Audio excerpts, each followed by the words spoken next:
Umiikot sila kuya. Natakot sa video. Mamasama daw sila. Stranded kami ni Gingging. Ayan o.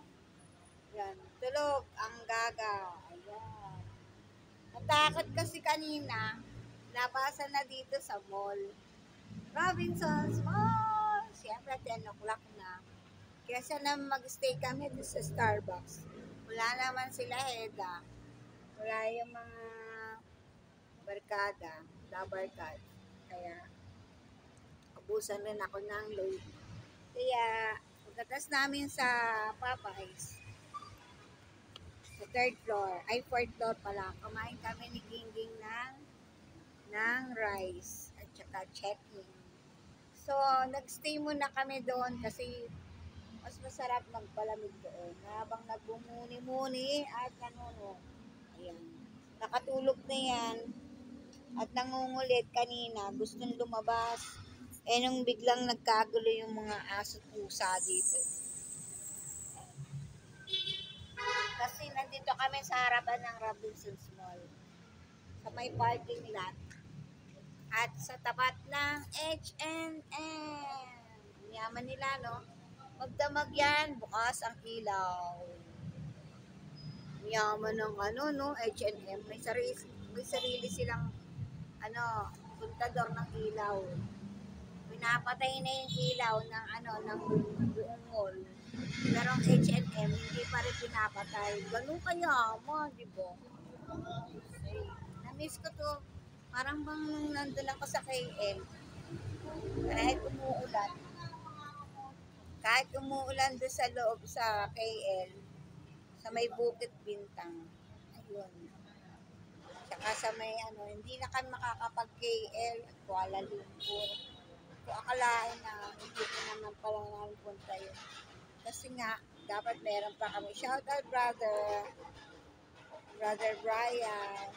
Na-miss ko kayo ni Sis Bechay. At dahil nga nandito tayo sa Robinson's Mall, Ayanita Place, stay muna tayo dito kasi sobrang traffic by 10 o'clock uwian na or close na ang mall. So, syempre, ang daming tao. Sabay-sabay na sasakay. So, dito na muna tayo. Total safe naman dito eh. Tsaka doon ng BDO pala sa kanto. Kaya may security guard tayo. Imaginein mo kung homeless ka. Stranded ka na nga dito pagka bumabaha dito. Kala mo. Yung harap niya yan. Binabaha yan. Pedro Hill kasi yan eh. Binabaha yan hanggang doon sa kanto. Naalala ko kasi dyan yung bahay ni Aileen.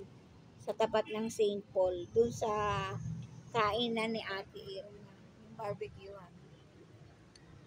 So dati kapag August, yung tag-ulan, ayaw pa namin umuwi at hindi naman bumabaha o kaya umuulan lang, tapos hindi naman bumabaha. Tambay muna kami sa McDonald's, after ng Starbucks, McDonald's. Kasi 1 o'clock ang Starbucks doon sa kanto. And then, Starbucks doon sa kanto. Sa McDonald's pala sa may kanto ng Pedro Hill at ng George Bocobo, and then Uncle Chevy. Magsawa na tayo sa mga katatambay. Kain dito, kain doon, tambayer, kasama yung mga dabarkads na ayaw namang umuwi, o kaya na-stranded. So, mamimiss ko to kasi nung lockdown, ang feeling mo is like the first day ng lockdown, ay bukas pala is lockdown, by 5 o'clock or 3 o'clock pa lang, sarado na ang mall, nakakagulat. Tapos pagdating dito, puro take out na lang. Nagulat ako, so nakabili pa ako sa grocery ng ibang pagkain. Pero pagdating sa may Pedro Hill, wala nang masakyan, ang traffic na.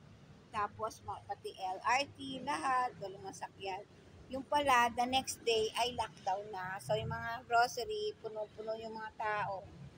Kaya naman, hindi naman tayo namili ng marami kasi mahirap kasi magbuhat. Dahil nga kung wala kang masasakyan.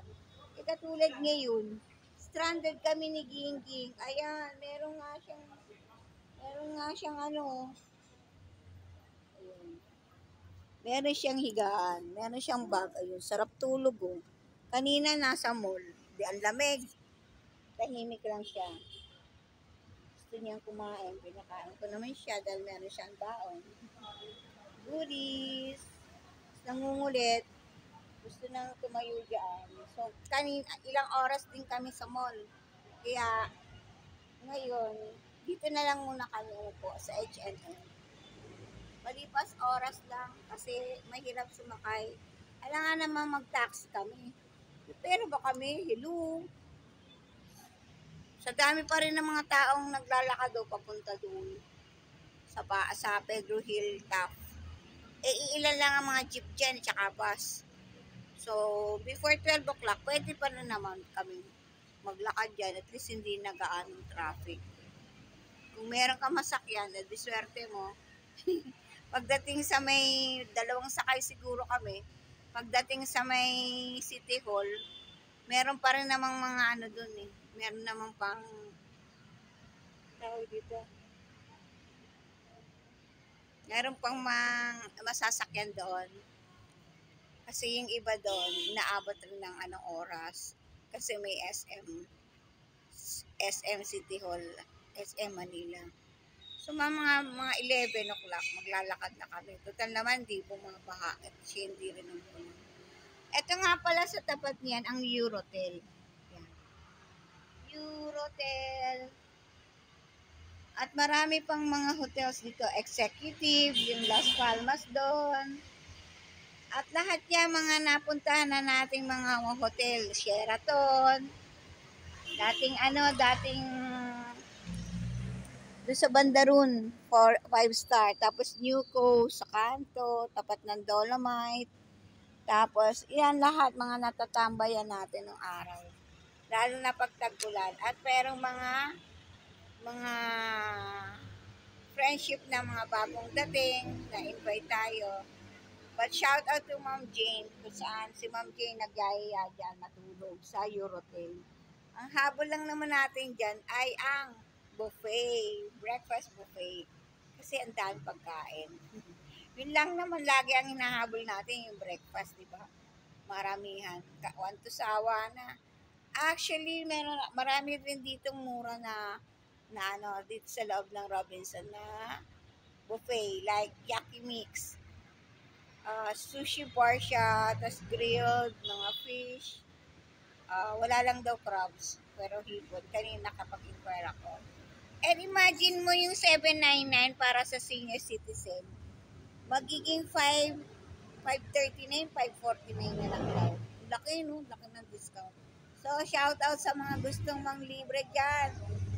Siya nga pala, at dahil galing na kami sa Robinsons Grocery, kaya nakabili naman kami ni Gingging ng konting makakain.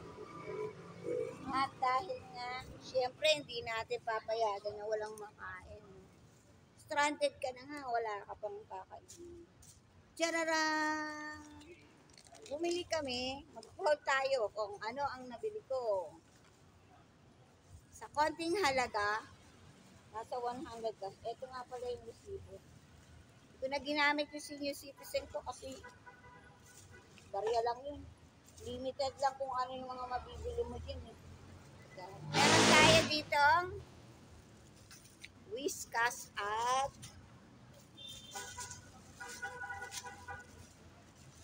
chararang haul tayo, mag-haul din tayo.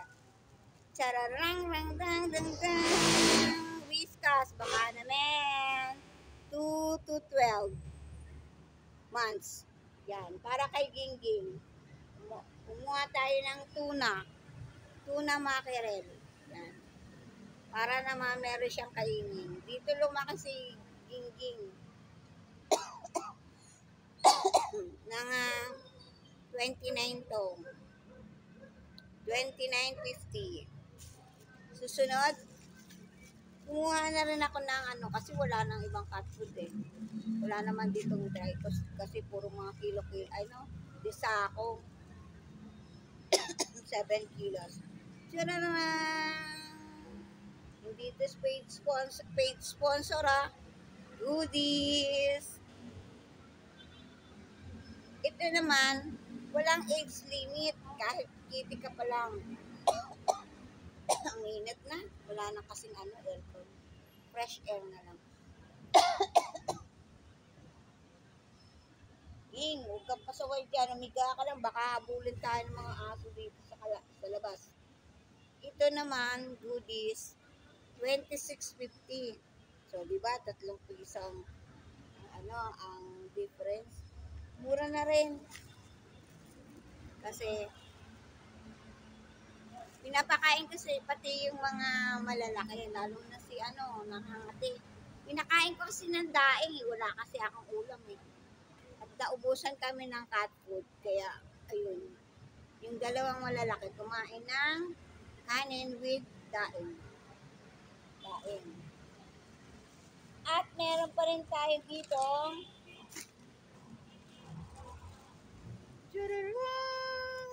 Gutom na ba kayo?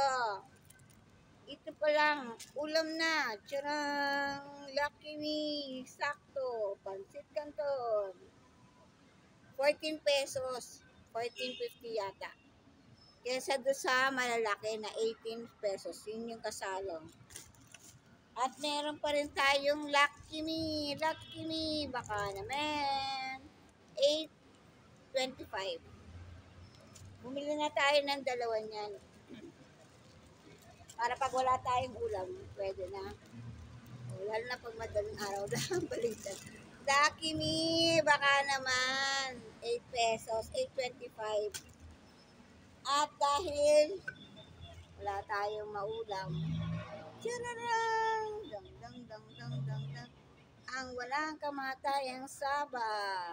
Ayan, 33 pesos and 50 centavos. Ito naman, alam mo, wala siyang seal do. Ay, seal agad. Easy open can. Ang tandaan ng saba pero wala pa rin. Hindi pa rin sila hindi pa rin sila easy open can. Kasi nowadays yung mga sardinas na easy open can na sila. Pero nagbabayad rin tayo doon kaya sa mga consumer yan bumabagsak. Magkano rin yun? Sayang, di ba? 25 pesos. Ay, 1 peso yata yun o 2 pesos. Kaya, meron na rin tayo dito yung bread pan. Pero baon na dito. Dala-dala ko na yan. At saka meron na tayo dito tortilla chips. Binili ko rin kanina. Pero hindi sa loob ng mall. Hindi pala sa loob ng grocery. At meron tayo dito, nabot na total na 121.50. Hindi kasali yung chichirya. Yan. Ito lang mga to. Kasi kahit pa paano. Hindi ko na ginamit ng senior citizen kasi selected lang yung mga discount price. Imagine mo sa 200 pesos lang yung madi-discount. Saan ka? Sabi ko nga, wag mo nang gamitin ko senior citizen ko. Baril-baril lang yan. Papagurin ko yung sarili mo kako. At dahil 9:30 na, kaya sa French Baker, nakabili tayo ng half price ng French Baker na French bread. Mahaba to, 100 something, 110. Kalahati is 57. 57 something. 115 yata. Kalahati ay 57.50. Di ba mura na? Tapos pinislice ko to. Freshly baked to ngayong araw na to. At talagang ay, naku, pasensya na ha. Yung security guard. Wala nga kami pamasahe. O ayan o. Stay ka dito. Pasensya na. Kasi inantay lang namin yung yung kasama namin eh. O, sige. O, sandali lang ha. Pagkain na lang. Kasi wala rin kami pamasahe. Inantay lang namin. Pasensya na nga. Wala talaga. Wala nga kayo kami wala na nga kami mapamamasahe, di ba? Kaya nga kami nag-iintay. Eh, normally itong mga to, kunwari lang naman sila, ang dami-dami naman nilang nahihingan. Tipin mo yun, lahat ng tao hihingan mo. Eh, kanina pa ako nagbibigay, wala na kami natapamasahe.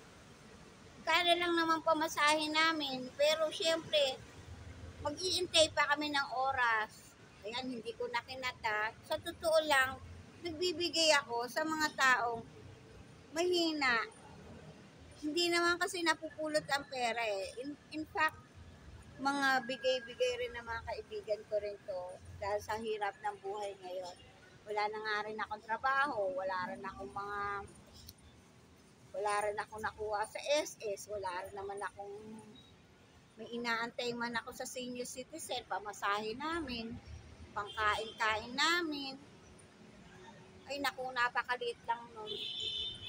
At dahil nga duman tayo sa napakatinding crisis or traumatic experience since January.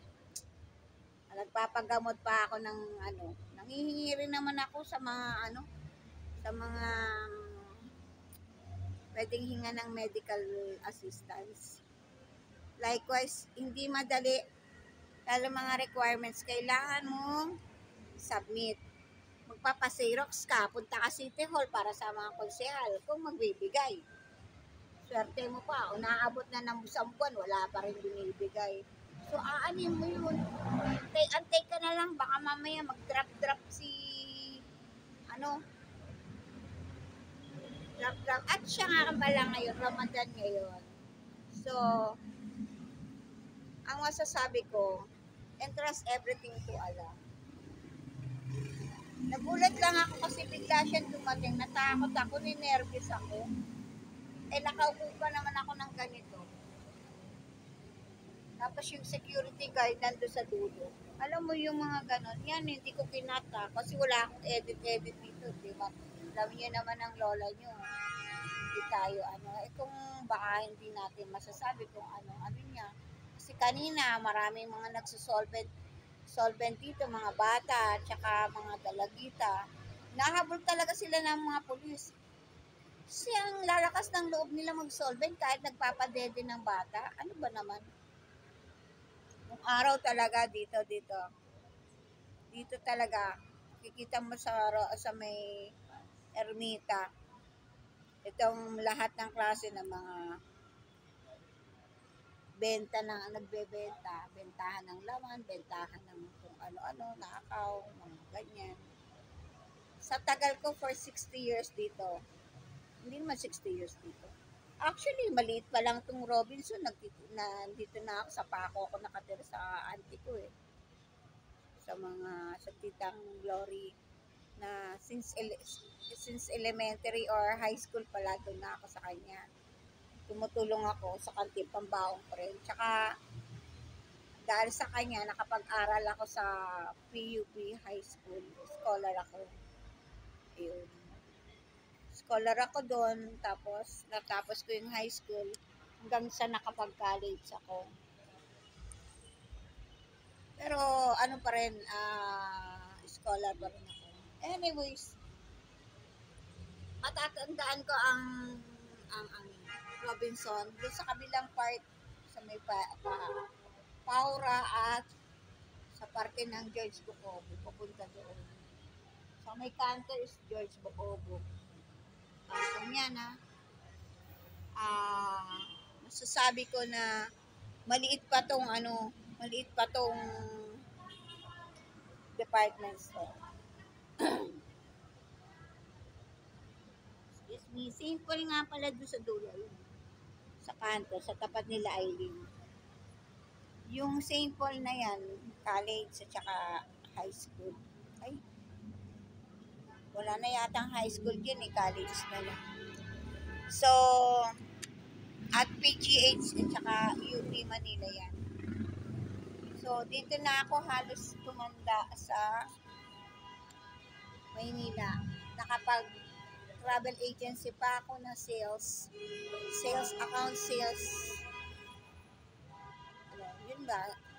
sales account executive ako ng araw. So, travel agency. So, nakakapagbiyahe yung mga, kapag sa sales ka, makakapag-travel ka. Pag nakakota ka. Eh, kaso mo, that time eh, ang higpit ng ano, ang higpit ng competition ko. So, inabot ako ng, hindi ko nakuha yung quota. So, hindi ako nakapag, ano, hindi ako nagtagal sa sales. Nag-freelancer na lang ako. Anyways, yung buhay natin bilang ano, Manilenya dito sa Maynila, dito ka na talaga lumaki at hindi mo na naman gustong dito na tumatigok. Kasi marapit. Shout out to Abby Bergie Isen and Ate Tess. Happy birthday, Kuya Abe. Kuya Bergie. Nasa Australia sila. And keep in touch pa rin kami. And can you imagine, yung matatagal na nating mga barkada ay nag-aalisan na rin dito sa Pilipinas, sa Maynila, at nagtitigil na. Pag inabot ka na ng dapit hapon, it's about time to retire. To retire to a better place. Simple life. Kung baka kapag balik probinsya tayo, bakit ka makikipaglaban dito sa Maynila? Eh, ang sarap ng buhay sa probinsya. Nakakapag-aral rin sila. Kahit pa paano, kumakain rin sila ng 3 beses isang araw. Nakakapagpa-aral, nakakapagtapos ng pag-aaral. Shout out kay Emma, kay Alice, na saludo ako nakakapagpa-aral ng mga anak. Shout out to Nenita Salem, para kay Hamida Salem. Sa inyo mga estudyante, mga pamangkin ko, ay pagpatuloy nyo lang. Ganun talaga ang cycle ng buhay. Pinaghihirapan ng pag-aaral at pagkatapos, mag-aral, maghahanap buhay. Swerte mo kung kumita ka. At ito, maingay na. O sige, yun na lang mga ka-parentship. Napakaingay ng jeep na yun. Baka makapiright pa tayo. Hindi na nga tayo kumikita sa YouTube. Kaya ito, ang buhay ng isang Manilenya. Pag dumating ka na sa dapit hapon ng iyong buhay, nowhere to go but home. Kaso mo, wala ka na magulang, wala ka namang bahay, may mga kapatid ka naman, pero nangungupahan, at pag hindi pa kayo nagkakasundo, mabubugbog ka, hindi magiging magandang samahan nyo, nakakapagtiis lang ako dahil sa mga alaga akong mga pusa, at wala rin naman akong ibang mapupuntahan. But I am feeling positive pa rin. So I hope someday, one day, ay mag-retire ako sa probinsya. Where home is happiness at home. At home ka sa mga taong mga kinalakihan mo, pero at home tayo sa lugar na naging parte rin ng buhay natin. But we hope for the better. And since kaya pa ng katawan ko kumilos, kaysa naman maging gulay ako, wala akong balak magpaalaga. Eh kung gusto na ako ni Alang kunin, eh kukunin na niya ako, hindi naman niya ako kailangan paghirapan. Aba, pinatay rin pala dito. Pero sa loob ng department store, pinapatay nila. O dito, sa H&M, sa labas, syempre naman hindi naman pwede napatayin yan. Eh, pinagpagawa nila ito eh. So, di ko maraming mga dito, sinira na yan, maraming bakal yan, pwedeng tibagin. Sira ulo, pwedeng tibagin, Anyways, ganun pa rin talaga ang buhay. Ramadan ngayon at marami ang nagsasasala na kapwa natin Muslim. At shout out kay Raisa May, kay Pai Rahima, at sa iba pa nating mga Musliman, mga kapatid na Muslim. Shout out sa inyong lahat. ba? Dati marami kaming magkakaibigan na nagkakasama-sama tuwing ganitong panahon ng Ramadan. At dahil nga ito ang panahon ng pagsasala, ang Ramadan ay magdamag kang, maghapon kang magpa-fasting. And then, prayers, 5 times prayers. And then, the whole night, starting from 6 o'clock, iftar. And then, yun, kakain ka ng 6 o'clock hanggang 4 a.m. or pagdating ng 6 or 5 o'clock. Depende yata. Basta nag-call of prayer na ng morning. Yun. Dapat before that, nakakain na kayo. At diretso fasting na yun. Walang tubig. Pero may mga ano rin naman, may mga exempted. Yung mga may sakit, kaya hindi ako nakakapag-fasting. Tapos yung mga babayaran mo rin naman yan. Yung tinatawag nating sakat. Or sa ibang panahon, pwede ka, sakat naman is donation. Sa ibang panahon naman ay makakapag fasting ka naman for 1 month. 1 month na every Monday and Fridays yata. I'm not sure. Na whole day kang hindi kakain. Tapos fasting din, parang Ramadan style. Sa gabi ka lang kakain. Pero prayer of course. The whole year round ay nag-prayer ng 5 times ang Ramadan. Ay ang mga Muslim. So, hindi pa tayo pumasok sa Golden Mosque sa Quiapo. At sa mga susunod na araw ay papasyal naman tayo. Dito nga pala ay merong mga prayer rooms ng mga restaurant ng mga Arabo. So, makakapagsala ka dito. So, di ba? Sabi nila, bakit daw ako nag-Muslim? In fact, alam mo, call of, alas call yan. Ayun o, laki na ng buwan o. Dati, lang gabi ko nang hinahanap ang buwan. Kala ko hindi mag-start ang Ramadan. Kasi nung 11 ang sabi. Tapos biglang parang uulan na siya. Then walang buwan. Tapos sinabi start daw ng March 12. So, hinanap ko pa rin yung may times na nag-ampon-ampon pa nun. Siguro sa ibang part lang talaga yung yung nagpapakita yung buwan.